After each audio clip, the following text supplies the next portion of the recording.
Good morning प्यारे student, आप सभी का स्वागत है हमारे यूट्यूब चैनल लेट्स डिस्कस में। प्यारे स्टूडेंट, जैसा कि आप स्क्रीन पर देख रहे हैं, आज हम पढ़ने और समझने वाले क्लास 9 का सब्जेक्ट हमारा विज्ञान होगा, जो कि कार्यपत्रक 6 है और ये 16 अप्रैल 2021 के लिए है। तो यहाँ पे विद्यार्थी अपना नाम लिखेंगे और कक्षा अध्यापक का नाम लिखेंगे जो आपके साइंस के हैं, ठीक है।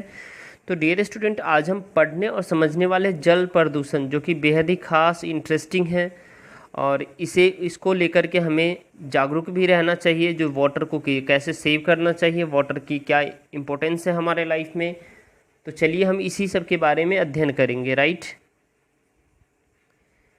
पृथ्वी पर उपलब्ध जल का केवल 1% ही हमारे जीवन की जीने के लिए पानी है। यानी कि आप समझिए 100% सपोज डेट अगर वाटर है तो उसमें से 1% ही हमें पीने योग्य है। आप बताइए कितना कम है। फिर भी हम जो है ना क्या करते हैं, लगातार हम अपने जो है ना इस तरह का पानी को हम क्या करते हैं, बर्बाद करते हैं। सिर्फ 1% है, ठीक है। तो हमें क्या करना चाहिए, पानी को बर्बाद नहीं करना चाहिए, जल को बर्बाद नहीं करना चाहिए। क्योंकि जल को हम आज भी यूज कर रहे हैं, आने वाले कल भी यूज करना चाहते हैं, ठीक है। पीने योग्य पानी है तो उसे हम बचा सकते हैं, ठीक है। अब देखिए, ये जल एक महत्वपूर्ण प्राकृतिक संपदा है। कैसा प्राकृतिक संपदा है, नेचुरल है, जिसको हम और आप किसी का कंट्रोल नहीं होता। इस जल पे कितना है नहीं है 1% है, लेकिन हमें उस पर कंट्रोल करके कम खर्च करना है, ठीक है। और पानी को वेस्ट होने से बचाना है, ठीक है। अब देखिए यहाँ पे इस पोस्टर में देख पा रहे होंगे, देखिए जैसे कि how much water does the world have to use. यानी कि टोटल जो है ना 97% वाटर जो है ना 97% वो नमकीन पानी है, यानी समुद्री जल है, ठीक है। फ्रेश वाटर 2% है, जिसमें से हार्ड वाटर और सॉफ्ट वाटर होता है। जिसमें सॉफ्ट वाटर जिसको हम पी सकते हैं वो 1% है। 1% जो है ना जिसमें मतलब जो नमकीन पानी होता है, जिसको जो है ना हम पी नहीं सकते हैं, लेकिन इसका यूज हम कर सकते हैं। लेकिन इसका यूज़ तो हम कभी नहीं कर ही नहीं पाते हैं, ठीक है। तो ये हम देख पा रहे हैं जो कितने लेवल में हमारे पास वाटर अवेलेबल है, ओनली 1%, ठीक है। आने वाले फ्यूचर में इस परसेंटेज का भी उपयोग करने के लिए साइंटिस्ट लगातार प्रयास कर रहे हैं, जो इस पानी को कैसे यूज किया जाए, ठीक है।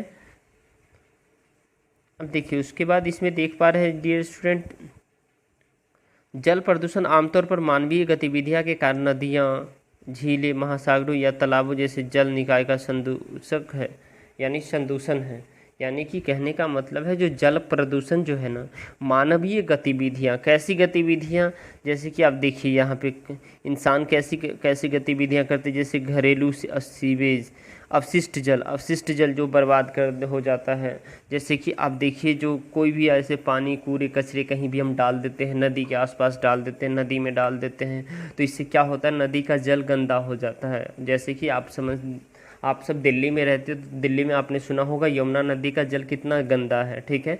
तो हमें इसकी रक्षा करनी चाहिए, जल को बचाना चाहिए। और देखिए त्यौहार हम मनाते हैं, जैसे हर एक अलग अलग हम फेस्टिवल त्यौहार मनाते हैं, जैसे कि सरस्वती पूजा हो गया, ठीक है, गणपति बप्पा हो गया, फिर आप देखे होंगे जो है ना दुर्गा पूजा हो गया, ठीक है। तो अलग अलग हम त्यौहार मनाते, तो उसमें जो स्टैचू होती है, मूर्तियाँ होती है, उसको भी हम ले जा करके नदी में फेंक देते हैं। नदी में हम क्या करते हैं, विसर्जन कर देते। तो विसर्जन करने के बाद भी वो क्या होता है, वो वहाँ गंदगी हो जाता है उसके, ठीक है। तो इससे भी क्या होता है, जल प्रदूषण होता है। अब उसके बाद आप देखिए यहाँ पे जो है ना औद्योगिक क्षेत्र, यानी औद्योगिक क्षेत्र का जो भी है ना, देखिए बड़े बड़े जो है ना सीप खोल दिए हैं औद्योगिक क्षेत्र, जो मतलब फैक्ट्री वगैरह का जो है ना मल वगैरह यहाँ आता है। कीटनाशक और उर्वरक मतलब देखिए जो बहुत ज़्यादा कीटनाशक दवाई अगर दे देते हैं जैसे किसी खेत वगैरह में, ठीक है। और उसमें तो फिर वो जैसे जो क्या होता है, जब पानी आती है, जो बारिश का पानी आता है, तो वो सारे बह करके उस नदी के पानी में चला जाता है। तो उस नदी के पानी या तालाब के पानी या फिर उसे गंदा कर देता है, जो हमारे पीने योग्य पानी होता है, ठीक है। तो आई होप आपको ये समझ में आ गया है, ठीक है। मुख्य कारण जल निकाय तेल, औद्योगिक और सीवेज अपशिष्ट है, ठीक है। जल निपटान, पशु अपशिष्ट और कीटनाशक और उर्वरक फैलाना, और पशु को भी ले जाकर के जल में हम धोते हैं, ठीक है। और जल प्रदूषण के पारिस्थितिकी तंत्र पर विनाशकारी परिणाम हो सकते हैं। यह खाद्य श्रृंखला को प्रभावित कर सकता है और समुद्री जीवन को प्रभावित कर सकता है। यानी समुद्री जीवन, यानी समुद्र में जो रहने वाले मछली है उन सबको भी प्रभावित करता है। अगर हम जल को आज लगातार प्रदूषित करते रहे तो प्रदूषित जल पीने से मनुष्य रोगों के संपर्क में आ जाते हैं। हम जल निकायों में निर्वहन से पहले सीवेज का उपचार करके जल प्रदूषण को नियंत्रित करते हैं। जल का कम उपयोग और पुनः चक्रण जल प्रदूषण को कम करने में सहायक है। साथ ही साथ हमें वाटर हाइजीन जैसे पौधे जहरीले रसायनों को अवशोषित कर सकते हैं, इसीलिए जल प्रदूषण को कम कर सकते हैं। यानी जल प्रदूषण को हमें जितना जल्दी कम से कम हमें क्या करना है, मतलब कम करना है, और जल को पुनः उपयोग करके पुनः चक्रण करके हम उसका उपयोग कर सकते हैं। ठीक है, अब चलिए इसमें बेहद ही खास प्रश्न है जो कि बहुत ही आसान है। नीचे दिए गए प्रचित्र को देखकर उन तीनों चीज़ों को सूची बनाइए। तो इसमें क्या है, देखिए सीवेज वाटर है, ठीक है, जो गंदगी है, ठीक है, जैसे डब्बे वगैरह है, ठीक है, तो ये सारे जो है ना, जो भी वेस्ट है इसमें हम फेंके जा रहे हैं। ठीक है, जल प्रदूषण के कारण बताओ, जल संरक्षण पर स्लोगन लिखो, और लास्ट क्वेश्चन है आपका मतलब जल प्रदूषण पर पोस्टर और जल प्रदूषण के सुझाव। चलिए, तो कक्षा 9 विज्ञान वर्कशीट 6 आसान उत्तर के साथ है डियर स्टूडेंट। अब देखिए इसमें नीचे दिए गए चित्र को देखकर उन तीन चीज़ों की सूची बनाना था। तो औद्योगिक और सीवेज अपशिष्ट है, ठीक है, पशु अपशिष्ट है, कीटनाशक और उर्वरक है।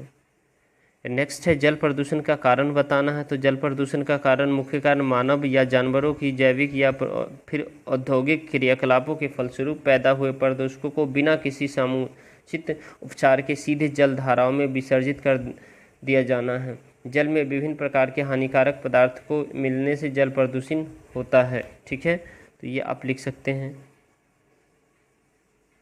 नेक्स्ट है आपका जल संरक्षण पर एक स्लोगन लिखिए। तो हम सब का एक ही सपना, पानी की हर बूंद को है बचाना। ये मेरा स्लोगन है, मतलब हमने बताया आपको इसमें। ठीक है, ये बेहद ही अच्छा स्लोगन है, इसे आप याद कर सकते हैं। ठीक है,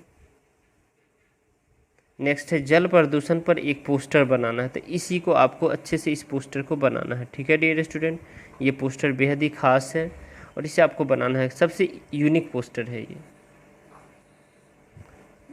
जल प्रदूषण नियंत्रण के लिए 3 सुझाव देना है आपको। ठीक है, ये नियंत्रण के लिए 3 सुझाव है। तो पहला, कारखानों व औद्योगिक इकाई से निकलने वाले अपशिष्ट पदार्थों के निष्पादन की समुचित व्यवस्था के साथ साथ इन अपशिष्ट पदार्थों को निष्पादन से पूर्व दोष रहित किया जाए। यानी कि जो कारखाने और औद्योगिक से निकलने वाले जो कचरे हैं ना, ये सबको पहले अच्छा किया जाए। ठीक है, और उस जल को अच्छा करके बहाया जाए ताकि वो जल जा करके जो है ना नदी और तालाब के पानी को गंदा ना करे।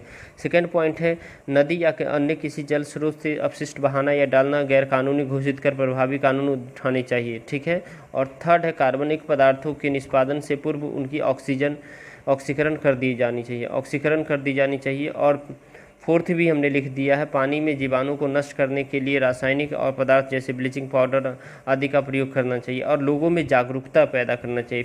फिफ्थ में लिख दीजिएगा डियर स्टूडेंट, जागरूकता।